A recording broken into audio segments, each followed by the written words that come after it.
ஒரு காலத்தில் ராமதாஸ் சொன்னார், என்னுடைய குடும்பம் அரசியலில் ஈடுபடாது, நான் அதிகாரத்திற்கு வரமாட்டேன், என்னுடைய குடும்பத்தினரும் வரமாட்டார்கள் என்று சொன்னார்.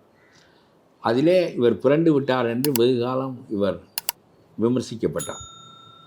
ராமதாஸ், நீங்கள் சொன்னீர்களே, அவர் சொன்னது போல் அவர் பதவிக்கு வரவில்லை. அவரே பதவிக்கு வந்திருந்தால் எம்பி ஆகி மத்திய மந்திரி ஆகியிருப்பார். மகனுக்கு பதிலாக அவர் ஆகியிருப்பார். அவருடைய காலத்தில் அவர் வரவில்லை என்று சொன்னது போல் நின்று விட்டார். ஆனால் மகனை அவர் ஆக்கினார். குடும்பம் வராது என்று சொன்னால் நான் குடும்பம் வந்தது.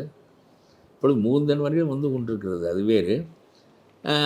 மகனை மந்திரியாக ஆக்கினார். கோபப்படுகிறார். இவனை 35 வயதில் நான் மந்திரியாக ஆக்கிவிட்டேனே என்று கோபப்படுகிறார். அதற்கு என்ன பெரிய காரணம் என்றால், இவர்கள் 2 பேருக்கு இடையே பெரிய வேறுபாடு வருவதற்கு காரணமாக இருந்தது, கூட்டணியில், பாஜக கூட்டணியில் இறுக்கமாக இருக்கிறார் அன்புமணி. அதற்கு அவருடைய சொந்த காரணங்கள் என்று சொல்லுகிறார்கள்.